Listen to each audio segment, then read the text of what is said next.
10 years, right? I mean, how would you, oh, okay. So Coach, so we're live now, right? So let's kind of jump into this whole thing. So, guys, Coach Schuman will be on in a couple minutes. He's just finishing up a couple things here. We have a great guest today from the West Coast because like we like to kind of give you guys a perspective and whatnot. Coach Shap, give us a little bit of your background, kind of how you got where you are. Just kind of tell that story a little bit so you can paint the picture for these for our guests. Yeah, if you want to go way deep into the history, I was a soccer kid. Go for it. In the Northwest, and played select soccer. Played in Europe for a summer. I was a big soccer kid. My high school football team needed a kicker. My junior year of high school, so it turned out to be a kicker. By the end of that year, I was a defensive back receiver. Was fast enough to make a difference. And long story short, ended up playing small college football here on the West Coast. Played at Azusa Pacific University, the home of Christian Okoye way back in the day, Kansas City Chiefs, and then transferred to Pacific Lutheran University in Tacoma, Washington. There's a legendary coach there by the name of Frosty Westering. If you Google his name, you'll see that he was one of the all-time winningest college football coaches ever in college football history. Yeah, and listen, Coach, you're preaching my world here because I was a Division III college football player over here on the East Coast at Montclair State. Played for a legendary coach. Hey, Dave. Hey, what's going on? Sorry, guys. I was finishing up our Husky Huddle podcast, and Coach is a UConn alum, so he's drinking the Kool-Aid, man. They got a couple wins now, so it's big time. That's good. Well, I was on with so we had I don't know, you wouldn't know the name, but Maria Conlin was our guest. So she played for Gino Area when they won all those championships and like not the ones in the 90s. She was with Diana Taurasi and Sue Bird. She was with Diana Taurasi and Sue Bird. That's cool. Well, so we had her on. It was great.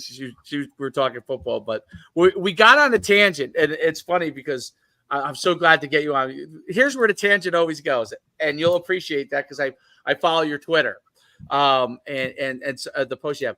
We got on a tangent. Maria just took over a Division III school, but she coaches her daughters in AAU basketball.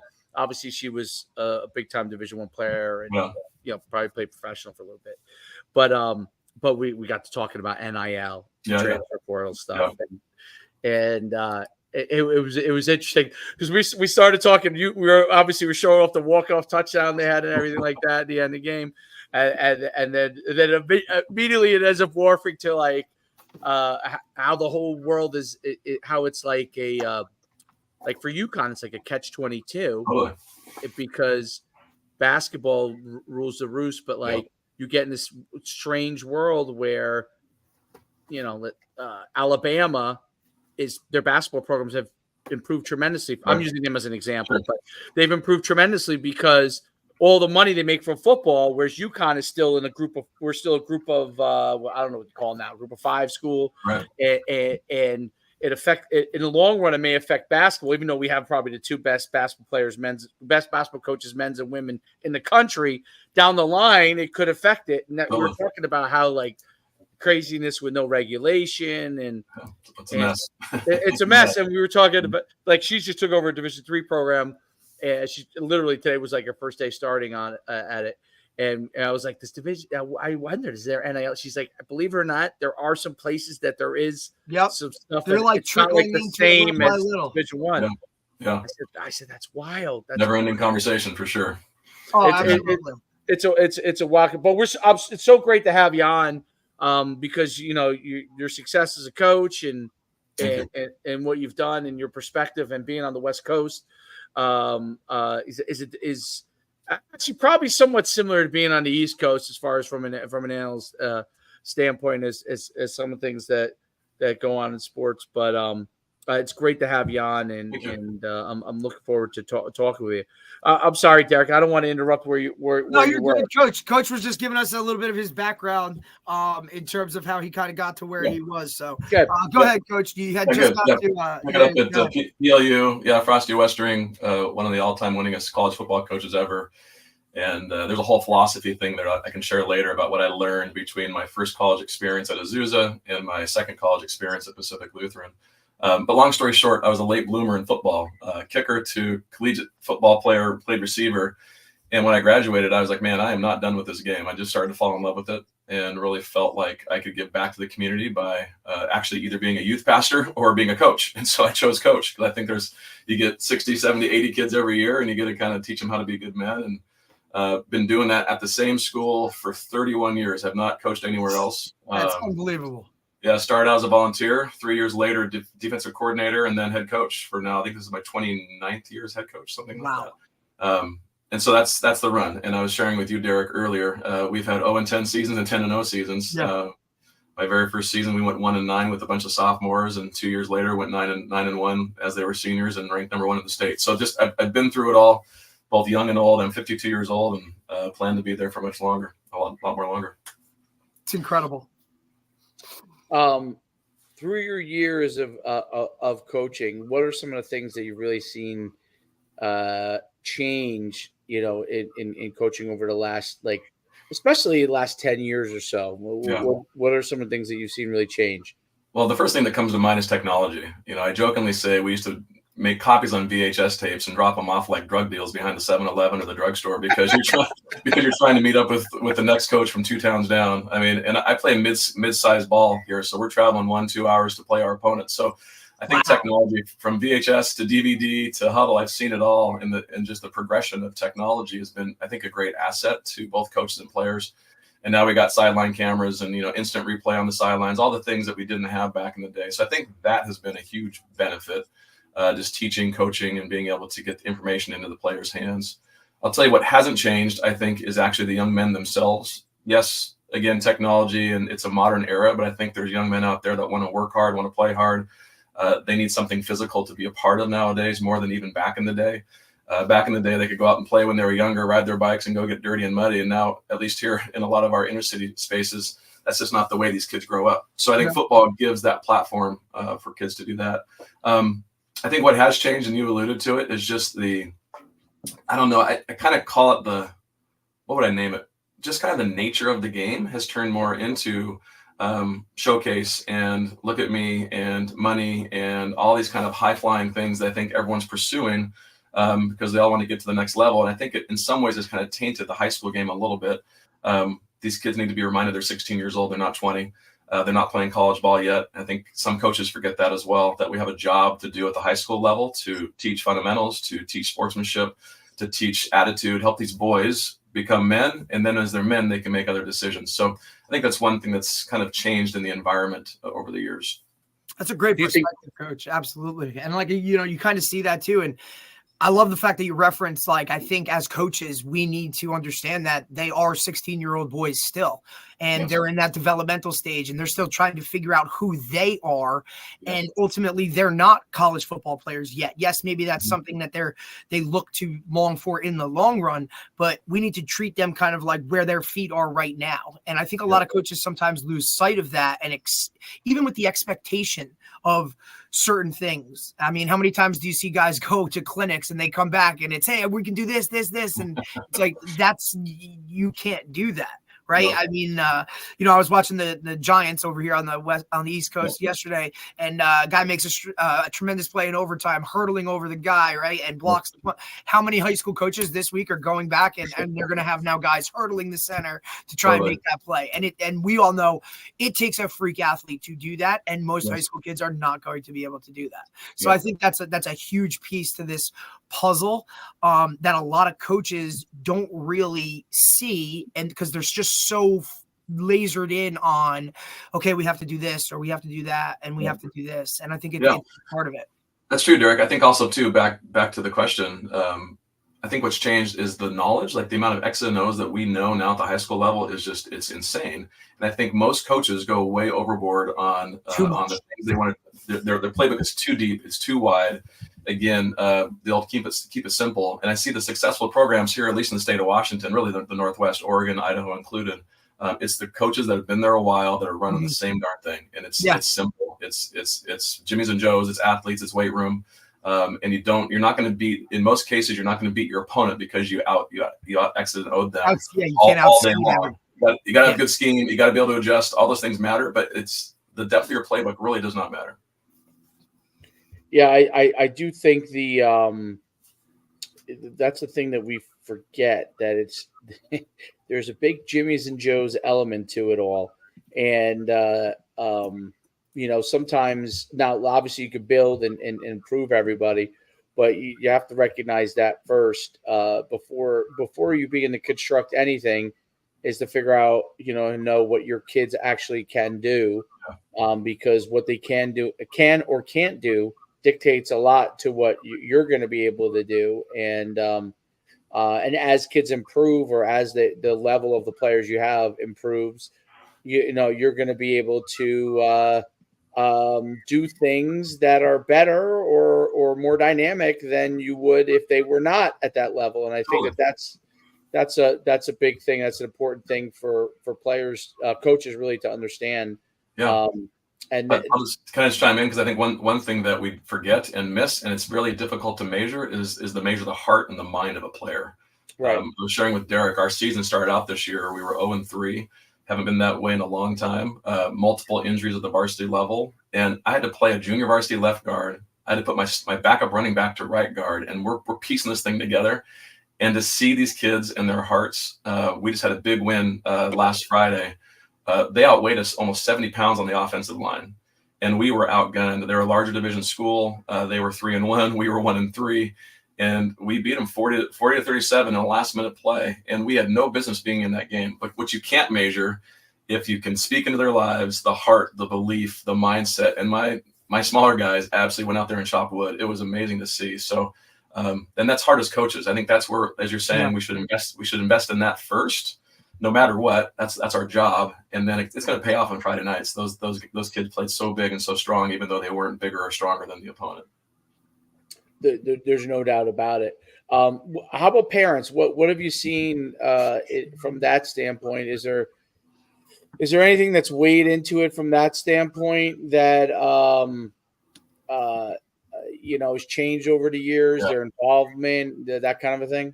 Okay, I get criticized for this often, especially on social media. I don't know where I came up with it. It might have been a great idea 30 years ago, but I have told my parents for 30 years, I will not talk to you during the season about X's and O's or your Jimmy or your Joe. It's not going to happen. I will talk to you all day long after the season or before the season. So I have multiple meetings with parents, with players, postseason, preseason. What's their job? What's their role? What's their opportunity? So I snicker at that, because for 30 years I've heard crickets. I get no comments, because I'm not going to pick up the phone. I'm not going to reply to the email during season about my play calling and or your son's playing time or his role. It's your son's job to come to their position coach or to me to talk about that. We'll give them a fair and honest answer. And so honestly, the parent experience for me has been full of great joy and quiet weekends, because I just don't screw around with it. And I think they respect it, because they know my philosophy is first building their son. Our whole thing is about building champions. We're going to build them up. We're going to help them become better men. I think we've had great success on the field. So that also echoes, okay, the coaching staff knows what they're doing. And the thing is, my wife sits in the stands every Friday night. She hears it all. She hears it all. Yeah. And she's like, Jimmy, you got to understand what they're saying. I'm like, honey, I love their kids and I love them as families, but I do not give a rip what they're talking about. Like, that's fine. They just don't know. They don't know. So I think to give you an even better answer, at least, I think that the parent evolution has changed, especially in youth football. You see it all the time. I think there's a lot of train wrecks happening, because parents, again, their mindset, their competitive nature, they want their kid to succeed. And I think because coaches entertain the conversations, that's where the fuel to the fire starts. So for me, December to June or July, I'll talk to you about and your kid, and all day long we'll go out and have dinner, we'll have coffee, we'll figure it out. But during the season, it's not the time to have those conversations. That's phenomenal. It's amazing. I'm impressed that you've been able to keep that along those lines all these years. Because Derek, maybe you could speak to this a little bit. Do you kind of? It's interesting, because I see coaches take that stance, and then somehow it doesn't happen, because either the administration, and that's exactly where I was going to go. The administration takes the. So you may say that if your administration does not have that, adopt that as their philosophy, then it becomes an issue.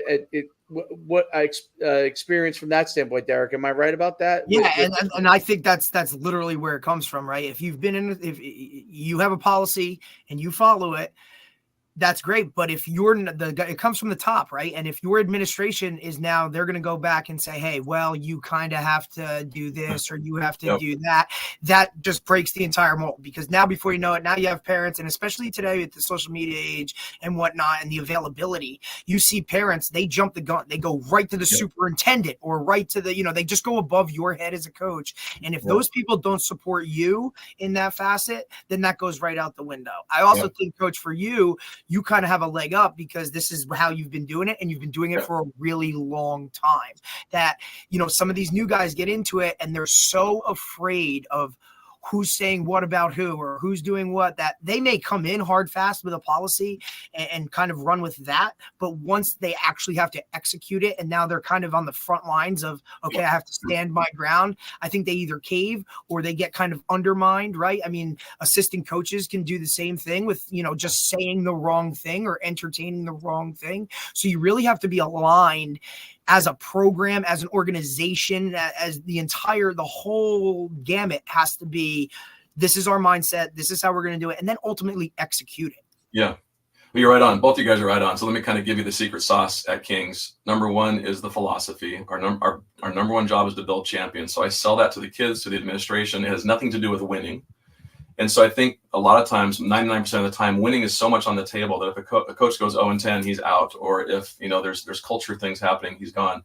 And so early on, I sold, it's not about the win. Winning is the byproduct. We're going to build your kids up. They're boys. We're going to help them become men, good citizens, good students. And so to sell that piece first early, that's what the administration wants. They want good students. They want kids that are screwing around the weekend, all that kind of stuff. So if you can build that early and the parents buy into it early, and then you do have some wins along the way, you're right. I think in the early days, I struggled a little bit because, 1-9 to 9-1, like you're losing, and people are measuring you against the win. And now they're not measuring me against the win. I could go 0-10 this year, and I would have zero concerns that they're going to fire me because I lost 10 games. Now, if I do that 5 years in a row, okay, we're probably going to have. Now we're talking a little something different. Yeah. So it's just building that philosophy. Everyone's in, and the other piece is I've had great athletic directors and principals who wholeheartedly have supported it, and I've never had a phone call going, Jim, you got to win more games. It's just not the culture. Well, you're definitely the rarity on that end because we see a lot more bad administrators than we do the others. Yeah, sad but true. Yeah, no, that is. I mean, that sounds like a place that I'd want to coach. That's why I haven't left in 30. That's why I haven't left in 30 years. I mean, listen, there's a reason you're here for that long. Move out to the West Coast. 100%. Sounds like a great place. I could just coach and not have to worry about anybody pulling me aside or administrator pulling me in saying this parent called me up about this or this parent called me up about that sounds fantastic. Where is the school? The school that you coach at? Where is it located? Yep. So we're in North Seattle. So if you fly into Seattle SeaTac, go down to the Space Needle downtown Seattle. We're without traffic. We're about 25 minutes north, just north of Lake Washington. There's a little lake here in town. We're right here in the north end. So beautiful spot. I can send you pictures. We can see the mountains. We can see the Puget Sound. We're actually a little beach community here, right on the Sound, which is a connection to the That's phenomenal. Ocean.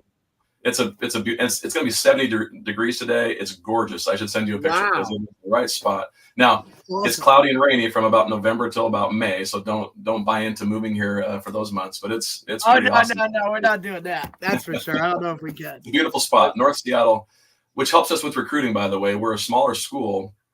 But all the coaches that come through from various divisions, Division I on down, they're in the Seattle corridor. So we're really blessed to have coaches from all levels.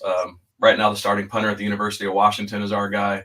Offensive lineman at Cal is a kid of ours. We've had kids go to Eastern Washington, UCLA, you name it. So most of the West Coast schools, but very, very blessed to be in that recruiting corridor as well. Because a school our size, east of the mountains or north of the mountains, those coaches wouldn't go check on those doors because they're just too far away. Got it. Oh, interesting. Very, very interesting. You've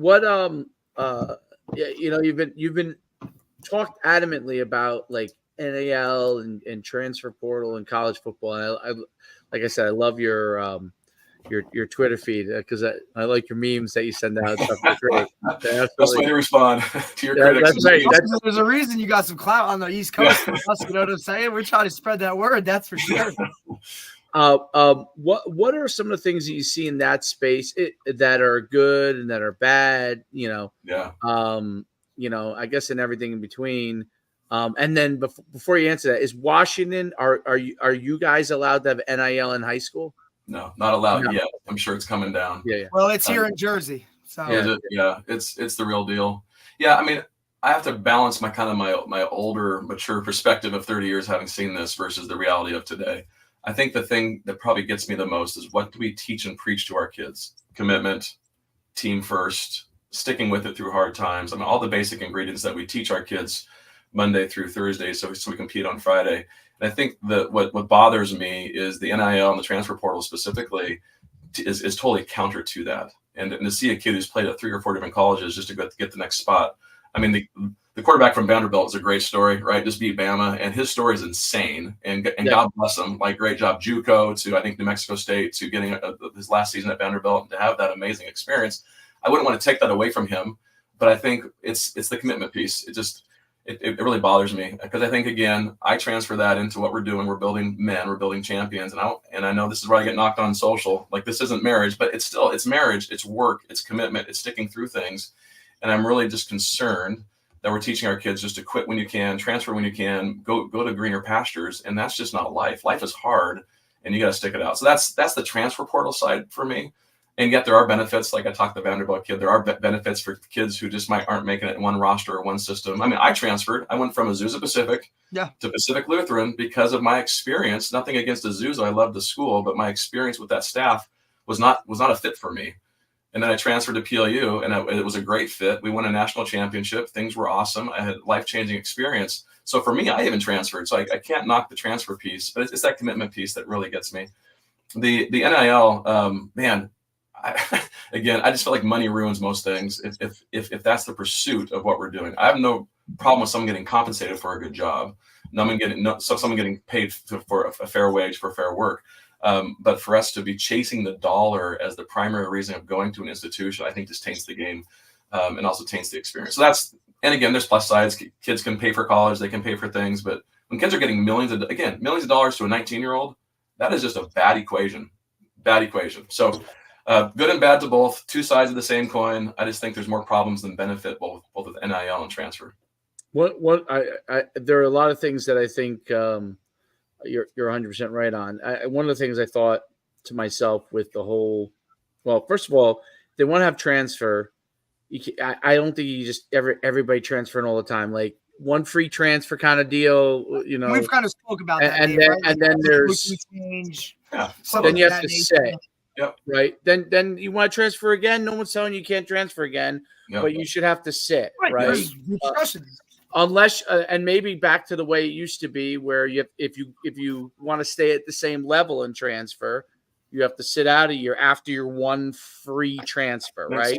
Yeah. Unless you go down a level, which I think was the way it used to be, which was a kind of a good. I always thought was a good rule, in the sense that if you're willing to go down a level, it benefits those programs, and that makes sense. You know, either it didn't work out from a program standpoint, or you realize, hey, maybe it's a better level for me, or whatever. That's one thing I think. And then the second thing I think is I think, and this is more basketball than football, but I see this in basketball and baseball, and I think that this is something that now baseball has its own set of issues with NIL. They have a lot of issues too, because of transfer and NIL. But the thing with basketball that it used to have was you could have came out and gone pro at a high school, right? And they came with the one and done, and college football's version of that is like, I think you could be your 30 year in, and baseball's version of that I think is 30 year in. But one of the things that was nice about being able to come out of high school if you wanted to go pro, and I used LeBron James and Kobe as my example. Mm-hmm. Those guys who really were mature enough and that good didn't have to waste their time and make believe they wanted to be in college when they didn't want to be in college and all that kind of stuff. Now, are there people that make mistakes, right? If you think you're going to go in the first round, and let's use basketball as an example, and you end up you don't get picked. You should then be able to go to college, okay? Right? You should, because you didn't get picked, right? Okay, I thought I was going to be a high pick. Turns out I assessed myself incorrectly, and now let me go to college and play. But the guys who are Kobe or LeBron or that high level, even to me, even in football. Okay, if there's a guy, maybe Ryan Williams is maybe my example from Alabama as a football player that maybe potentially. There's not many of those. Derrick Henry maybe potentially could have at high school. There's not many, but those guys don't have to pretend and waste their time making believe they want to be in a college program when they can go, if they're going to get drafted in the first round, and they can go and play pro sports, right? And now that we have NIL and transfer, let's stop making believe that they're not pro athletes. If we're going to do this, let's not make me. If we're saying that, so let those kids that want to go right to the pros, if they go through the draft process, they get drafted high enough and they want to go to the pros, go.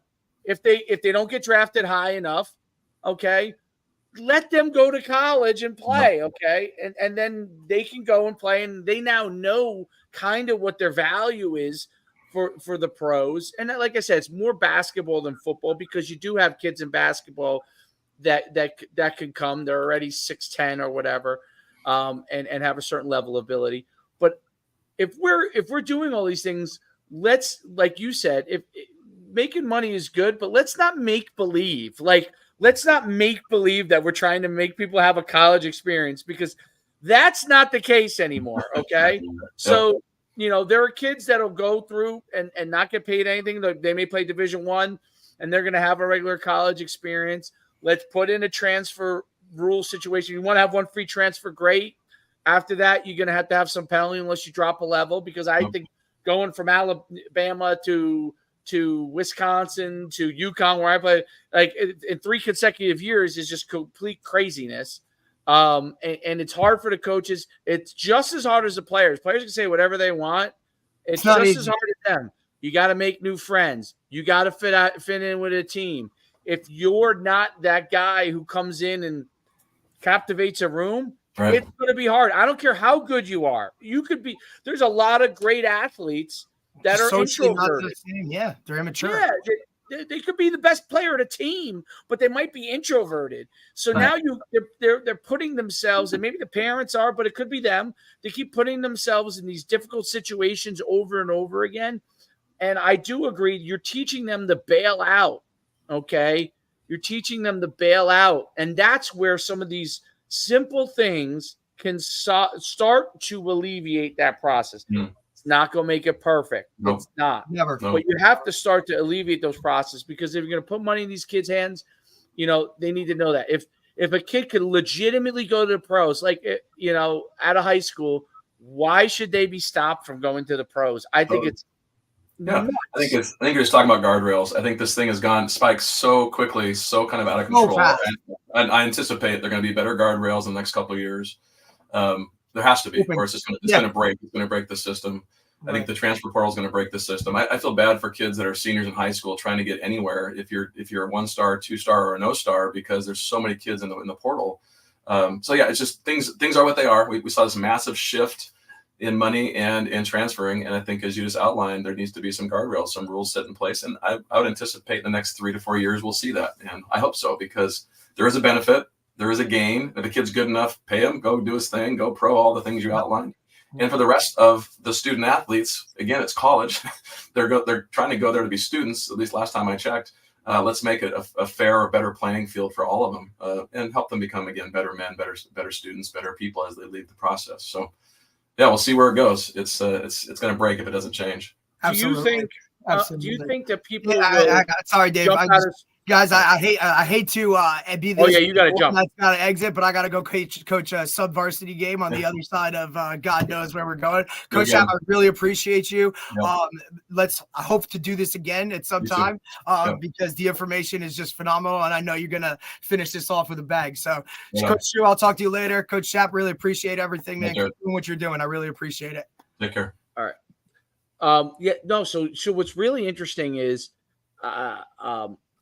I think that you get in a situation where, in the long run, you may have kids not go and play college sports that really could have played. Yeah.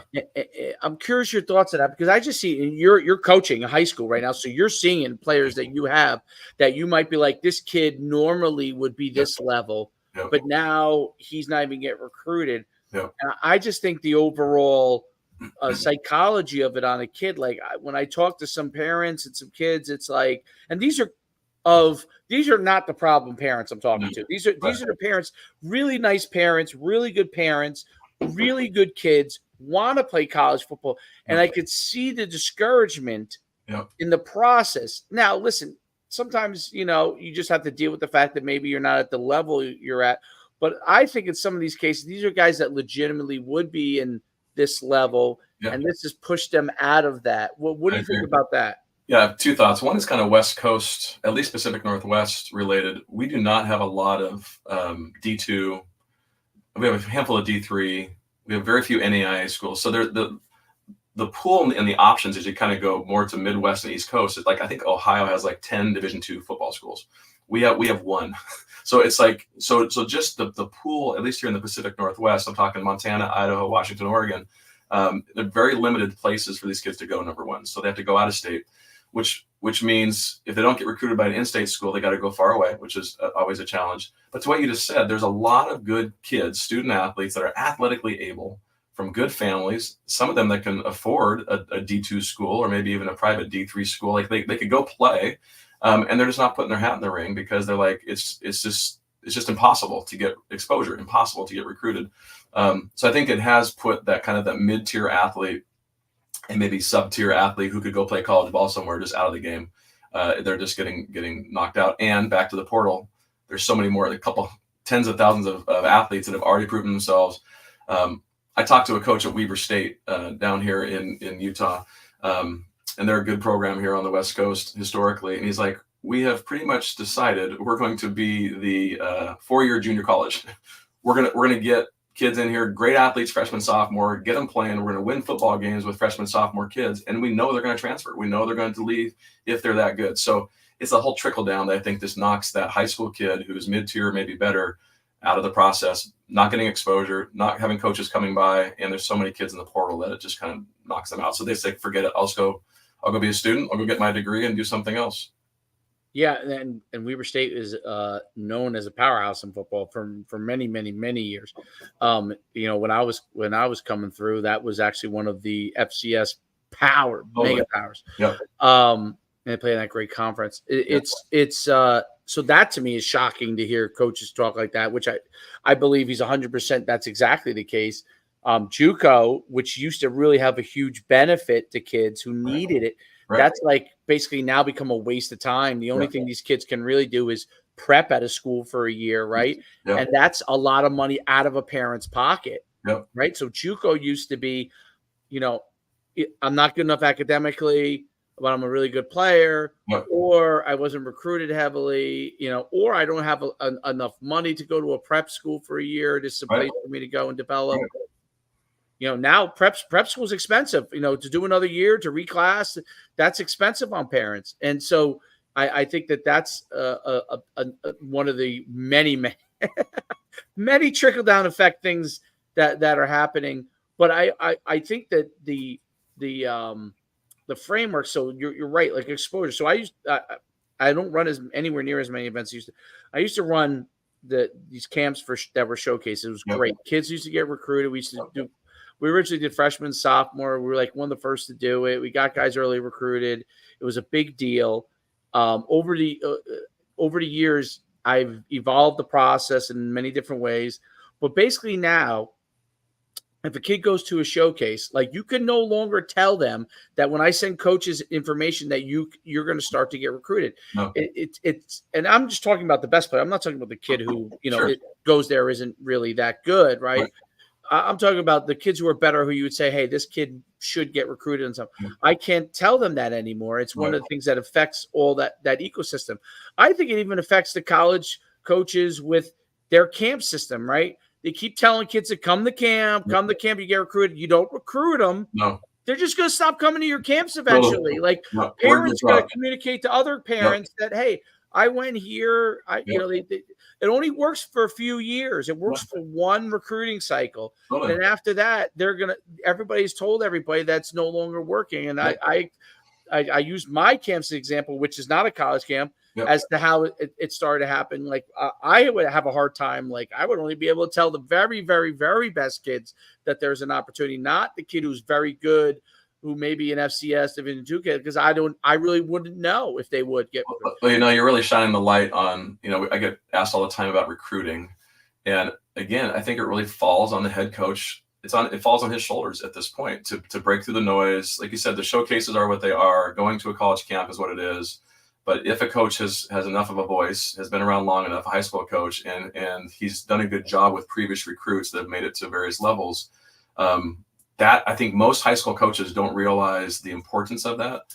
I love marketing. I love connecting. I love meeting people. So I'm in a space where I kind of do that every day for my day job. So I love doing that. But most coaches don't understand the importance of that as a high school coach. Even for a kid going D3, it's like it is your job. It is really on your shoulders to help that student athlete break through the noise. Because if not, they're going to go to all these things and they'll get overlooked. And like you said, even if they go to these things and they're known, the system's so broken that these college coaches in many cases just can't or won't, because they're looking at the portal. They're looking at that sophomore or junior that can transfer in from a college, not a senior transferring in from, even a decent high school. So I think it'll change. It'll evolve. It has to, but it's right now, it really is hurting the current junior and senior trying to get into college. And I look at opportunities from a college standpoint, ultimately, that one of the great things of college sports before the last 5 years, but the 20 years before that, maybe even the 30 years before that, was that sports gave kids an opportunity, right, to go to college.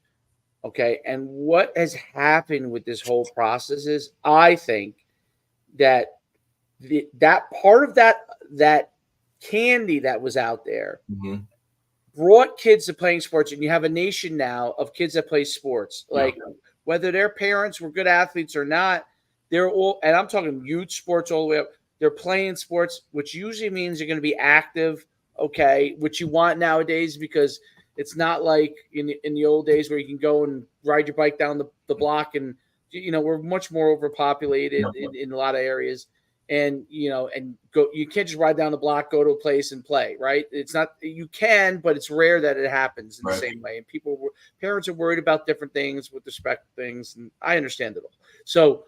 But sports gives an opportunity. That's the outlet to go run around, to go. That's kind of the new, besides phys ed, which is kind of dying in most places. Right. This is kind of like phys ed too, to an extent, right? They're running around. They're active. Yes, it's competitive. Whatever people's stance are on it, one way or the other, they're moving. Your kids are moving, right? That's a really good thing. Yeah. What happens? That boom happened because there was opportunity. Division I, Division II, Division III, NAIA. If that opportunity shifts, and this goes for all sorts, because I've heard it in baseball a lot, where they have a lot of different issues with respect to baseball. If that shifts, and we're not using phys ed as an area to really help kids to get healthy, what are we doing here? Because what ends up happening is now those kids, and I'm talking, it's not my kid's generation who's 9, but the next generation, 10, 15 years from now, those kids and those parents may start to communicate and say, I don't know that you need to waste your time at sports. Go be a computer programmer. You're not. Well, you just nail it. Like that's I think that's what's gonna hurt the game. I think we're worried about injuries. We're working about all these things. But I think that's what's gonna hurt the game 10, 15 years. It's the investment in the population. At least I know here in the Northwest. I mean, youth football used to be the thing 15, 20 years ago. You had 5- and 6-year-olds playing youth football here in the Pacific Northwest, and their teams were loaded with these little peewees. And you don't, flag football's come along. I think the NFL has done a good job keeping the game intact via flag football. Yep. But that evolution, because of safety and concerns, and now the evolution of mom and dad, with a newborn now, and maybe 10 years from now when they're 10 or 11, going, no, you don't need to screw around with it anymore. It's just not really, there's no end outcome that's really a benefit. So we're losing them in phys ed. We're potentially losing them to the games, any game, soccer, football, baseball, right? And it could have a really negative impact on the environment. So, and the kids in that regard. Coach Shu, I have a hard stop here in a few minutes. I got to head to another meeting as well. Yeah, but just any final thoughts? No, how about your final thoughts? I'll let you have some final thoughts, and then we'll go. Yeah, that's cool. Well, first, thank you for the invite. Love to do this again as our schedules would allow. I think if I'm going to kind of give a soapbox speech, I think the idea that football matters to these young men, I'm talking junior high to high school age, 12 to 18. I think building champions first, speaking into their lives, being that transformational coach, not that transactional coach. I know we all have pressure for the wins, but to really focus on building up the young men, helping them become better men is really our number one job. And we get to use an amazing game, a vehicle called football that we're all passionate about, we all love. So just really lean into the hearts of your players. I've been there before, like I said, 0-10, 10-0. The wins will come. It'll be a byproduct of the work that you're doing. And you'll feel better at night when you lay your head on your pillow if you are more of that transformational coach, speaking into their lives on and off the field. With that, let's protect the game. I think I've had multiple experiences already this season where coaches on the other side weren't really coaching or playing their players the way that I would hope the game would be played. It's a tough game. It's a bloody game. It's a hit or get hit game, but do it with sportsmanship, do it with class, and really help the game survive and survive as we kind of take it into this next couple decades of football, hopefully. So anyways, I appreciate the platform. You guys are doing an amazing job. And it just was a great honor to be with you and Derek today for a few minutes. It was a great way to spend my morning. Thanks, Coach. You guys have a great day. It's great having you on. We'll see you soon. All right, buddy. Take care. All right, it was great. We had Coach Shapiro on. Great bringing on guys from the West Coast. We're having them all over the country. We look forward to and make sure you visit us at Coach Schuman on YouTube. It's important to make sure you get out there and do right by the kids and keep improving, improving the sport. And we'll see you all soon.